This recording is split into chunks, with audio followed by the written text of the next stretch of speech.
Hello दोस्तों, कैसे हो आप लोग। ओके तो देखो, आज हम लेके आए हैं आपके 11th और 12th दोनों के लिए मोस्ट इंपॉर्टेंट प्रैक्टिकल भी। कैसा है?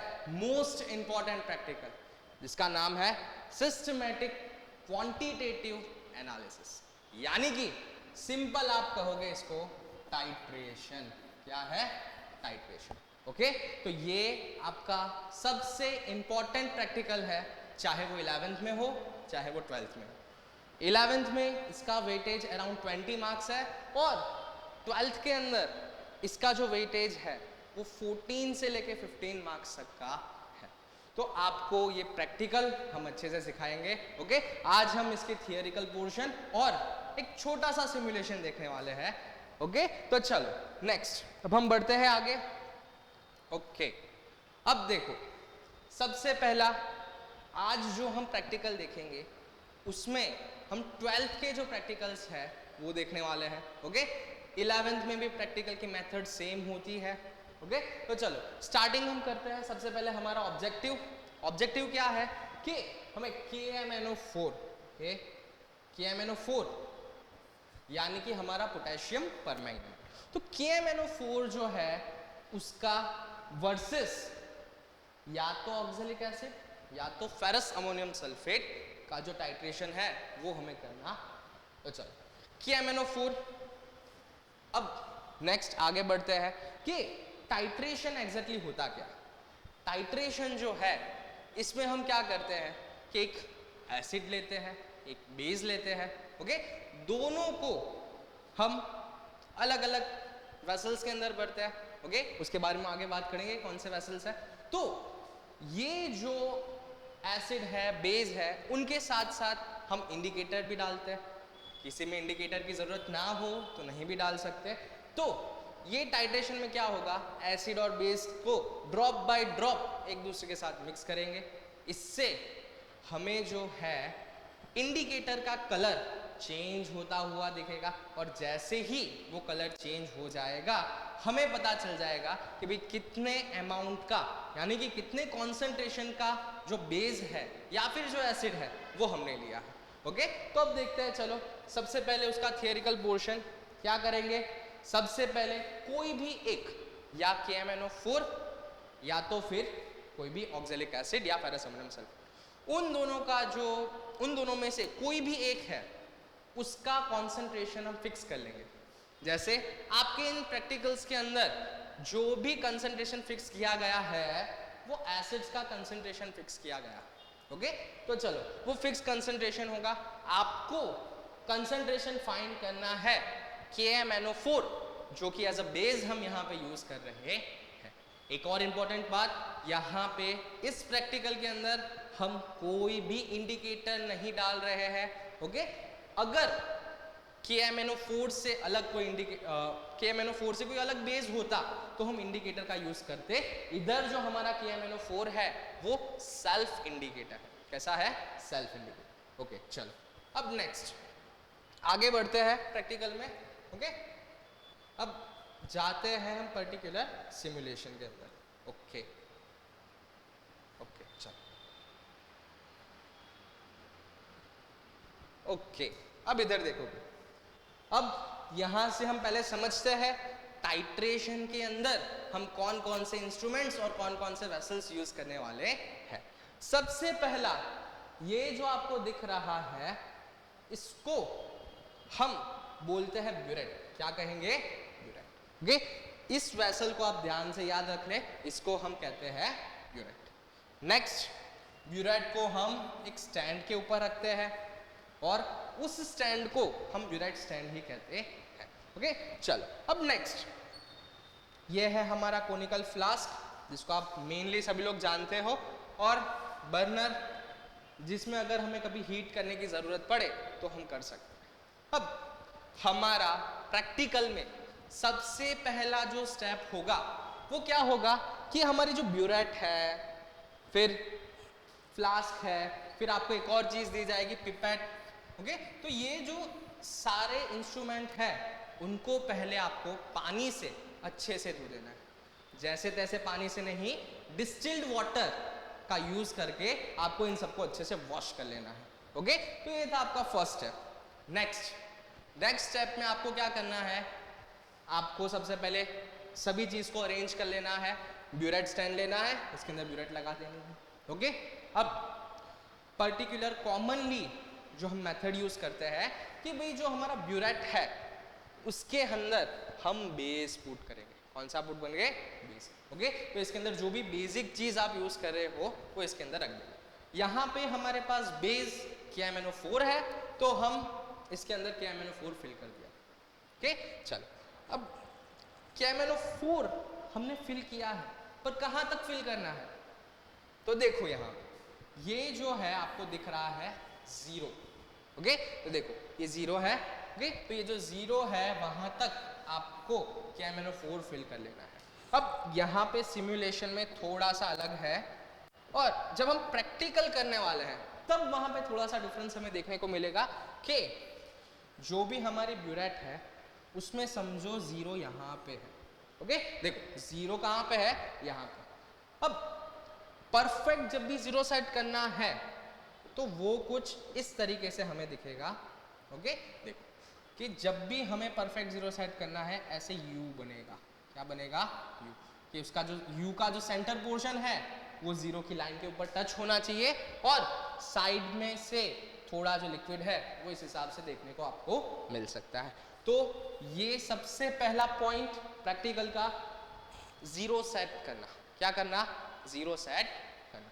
ओके, तो ये 0 सेट हो गया। चलो, ओके, समझ में आया। देखो जैसा कि इधर ब्यूरेट में हमने किया है वैसा ही सेम टू सेम पिपेट में भी हम करने वाला है। ओके, तो आप बोलोगे भाई पिपेट क्या होता है, तो चलो हम देख लेते हैं एक बार पिपेट को। ओके, चलो अब जैसा इधर हमारा ब्यूरेट है वैसा ही एक छोटा सा इंस्ट्रूमेंट जो कुछ दिखने में ऐसा होता है। ओके, ऐसा आगे तक थोड़ा सा। ओके, तो इसको जो है हम बोलते हैं पिपेट। क्या बोलते हैं, पिपेट। अब क्या करना है आपको, ब्यूरेट के अंदर आपने भरा है बेस, पिपेट के अंदर आपको लेना है एसिड। कैसे लोगे, जैसे हम स्ट्रॉ से कोई भी चीज हमारे मुंह के अंदर ले जाते हैं वैसे ही आपको ये जो लाइन दिख रही है वहां तक आपको एसिड जो है वो फिल कर लेना है। ओके, जैसे फॉर एग्जांपल हमारा इधर जो एसिडिक जो सॉल्यूशन है या तो मोर सॉल्ट या फिर ऑक्सैलिक एसिड हमें दिया गया है, तो उसको हम ऐसे अच्छे से पुट कर लेंगे। ओके, अब चलो पिपेट क्या है, अब क्लियर हो गया आपको। पिपेट एक इंस्ट्रूमेंट है ब्यूरेट के जैसा ही।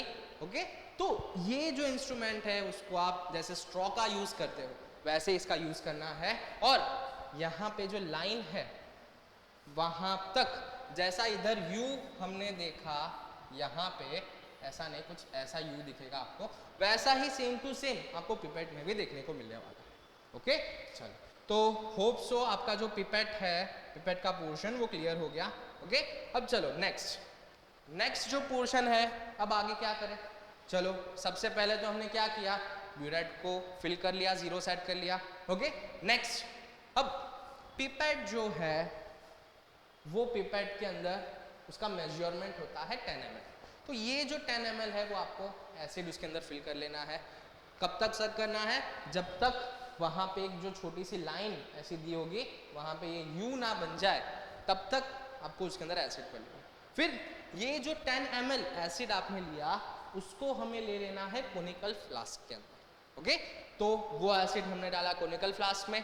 अब यहाँ पे पर्टिकुलर हमें जब भी हम एसिड को हम लेते हैं फ्लास्क के अंदर तब हमें एक बात का ध्यान रखना है, उसके बाद तुरंत ही हमें इंडिकेटर डालना होता है, लेकिन यहाँ पे हमें अलग से इंडिकेटर की कोई ज़रूरत नहीं रहेगी।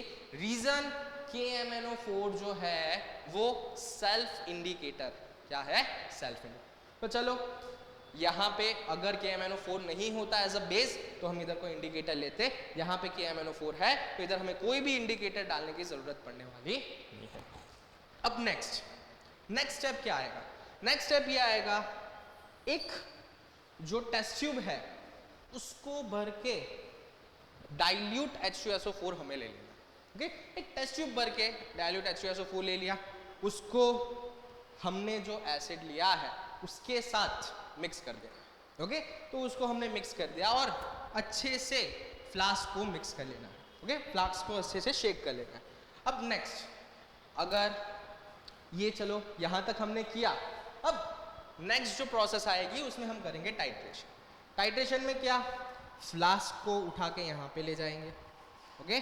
फिर यहाँ पे ब्यूरेट के यहाँ पे एक छोटा सा कॉक दिया है, उसको आप ओपन, या तो ऐसे ओपन हो सकता है या ऐसे ओपन हो सकता है, दो टाइप के होता है। तो हमारे यहाँ पे राउंड वाला है, तो ऐसे हम ओपन करेंगे और ड्रॉप बाय ड्रॉप KMnO4 जो है वो फ्लास्क के अंदर जाने दो, drop by drop, okay.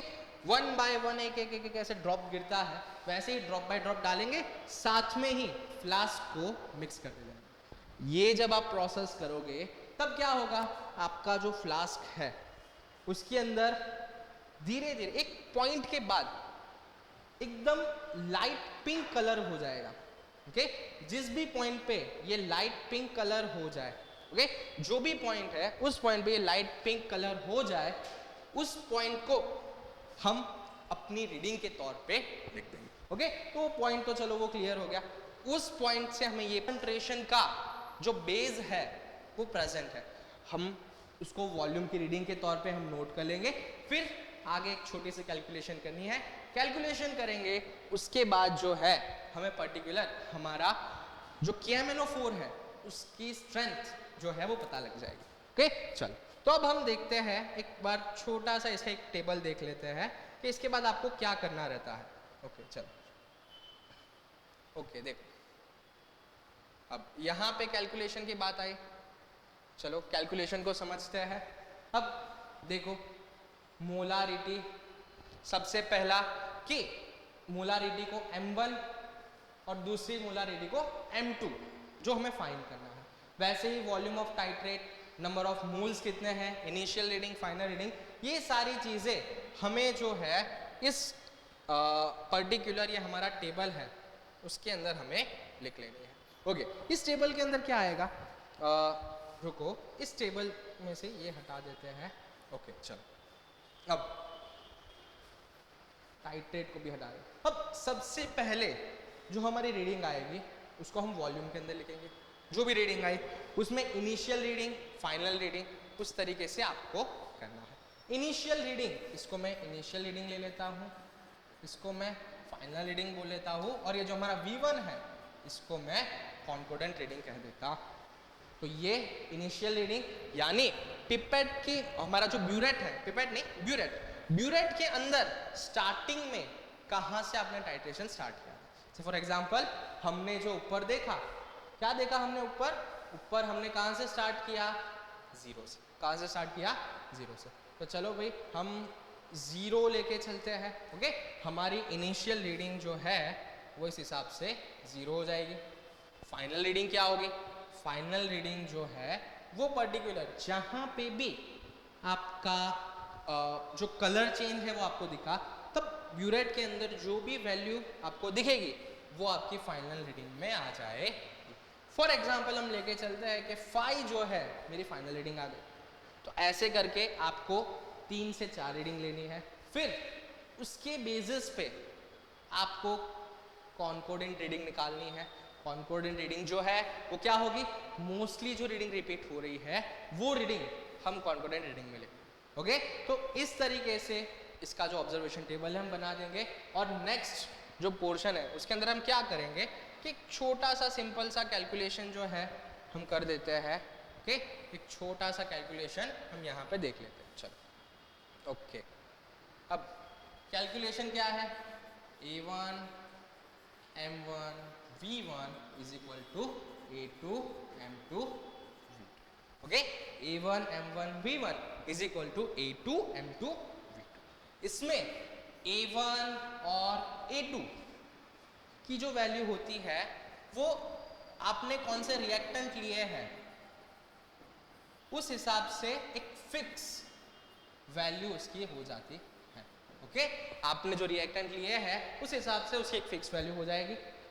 Next M1, समझ लो इधर कि M1 क्या है, M1 एसिड के लिए जो मोलारिटी है, एसिड का जो कॉन्सेंट्रेशन है वो है, M2 जो है जो आपका बेस है उसका कॉन्सेंट्रेशन। वैसे ही सिमिलर वॉल्यूम वो किसका, एसिड का, V2 वो भी बेस का वॉल्यूम है। अब देखो इधर ध्यान दो कि V1 जो है उसकी वैल्यू मोस्टली टाइट्रेशन के अंदर हम लेते हैं 10 ml, ओके, क्योंकि हमारे पास जो पिपेट होती है उसके अंदर कितना एसिड लेते हैं, 10 ml। जैसा कि मैंने आपको बताया था पिपेट जो है वो उसका जो मेजरमेंट है वो होगा 10 ml, ओके। इस वजह से V1 की वैल्यू फिक्स जो हो जाएगी 10 ml। V2 की वैल्यू पर्टिकुलर, V2 की वैल्यू जो है वो आप जो भी रीडिंग ले रहे हो कॉन्कोर्डेंट रीडिंग में, यहाँ पे जो अपने CR यानी कि कॉन्कोर्डेंट रीडिंग में जो भी आपका आंसर आ रहा है उस आंसर के हिसाब से उसमें जो आंसर आप लिखोगे, जैसे फॉर एग्जांपल आपकी जो रीडिंग्स आई वो सारी 5 आई, 5 बहुत बार रिपीट हुआ तो 5 हमने ले लिया, तो इस हिसाब से हमारा जो V2 है, सॉरी इस हिसाब से हाँ हमारा V2 जो है वो हो जाएगा, ओके। तो इतनी चीज क्लियर हुई, ओके। अब सिंपल इसको अभी चलो पूरा गुच्छम हो चुका है, इसको थोड़ा सा भगा देते हैं, फिर से एक बार अच्छे से लिख लेते हैं A1, फिर से okay okay, A1 M1 V1 is equal to A2 M2 V2, okay. तो ये सिंपल कैलकुलेशन। अब M1 के बारे में बात कर लेते हैं भाई, जो कॉन्सेंट्रेशन है एसिड की, और M2 है वो कॉन्सेंट्रेशन है बेस की। अब आपको इनमें से किसी का भी कॉन्सेंट्रेशन फाइंड करने का कह सकते हैं, या तो आपको एसिड का कहेंगे या आपको बेस का। 90% केस के अंदर आपको जो फाइंड करना होता है बेस की मोलारिटी, यानी कि M2 जो है वो हमें फाइंड करना होता है। यहाँ पे भी जो हमने देखा KMnO4 वर्सेस ऑक्जेलिक एसिड या फिर जो मोर सॉल्ट है उसके अंदर भी हमें जो है M2 ही फाइंड करना होता है। तो यहाँ से हम M2 को सब्जेक्ट बनाएंगे, M2 को सब्जेक्ट बनाएंगे A1 M1 V1 divided by A2 into V2। तो ये जो फॉर्मूला है उससे जो है हमारा आंसर आ जाएगा। जो भी M2 की वैल्यू आएगी, जो भी M2 की वैल्यू आएगी वो आपकी मोलारिटी हो जाएगी। फिर नेक्स्ट एक लास्ट स्टेप के हमें स्ट्रेंथ फाइंड करनी है। हमारे एम में क्या था कि MnO4 की स्ट्रेंथ फाइंड करो, तो स्ट्रेंथ के लिए क्या है, स्ट्रेंथ जो है उसके लिए हम क्या कर सकते हैं कि पर्टिकुलर स्ट्रेंथ फाइंड करने के लिए हम क्या करेंगे, स्ट्रेंथ जो हमें मिलेगी ग्राम पर लीटर में, ओके, उसको फाइंड करने के लिए जो भी हमारी M2 की वैल्यू आई उसको मल्टीप्लाई कर देंगे मॉलिक्यूलर वेट किसके, KMnO4 या फिर आपको जो भी बेस दिया है, ओके। अगर आपको M1 या M2 जिसका भी आपने M1 M2 फाइंड किया उसके मॉलिक्यूलर वेट के साथ आपको मल्टीप्लाई करना है। फॉर एग्जांपल इधर आपको M1 अगर आपने फाइंड किया होता तो आप इधर मॉलिक्यूलर वेट किसका लेते, एसिड का लेते। यहाँ पे हमने M2 फाइंड किया है तो मॉलिक्यूलर वेट हमने लिया है एसिड, ओके। तो देखो फ्रेंड्स, ऐसे जो है ये हमारे फर्स्ट और मोस्ट इंपॉर्टेंट प्रैक्टिकल का ये थियरिकल ओवरव्यू है। अब नेक्स्ट प्रैक्टिकल में हम इसका अच्छे से प्रैक्टिकल एक डेमोन्स्ट्रेशन आपको दिखाएंगे, ओके। तो चाहे आप 11th में हो 12th में हो, ये वीडियो आपके लिए मोस्ट इंपॉर्टेंट होने वाला है, ओके। तो चलो अब मिलते हैं नेक्स्ट टाइम, थैंक यू।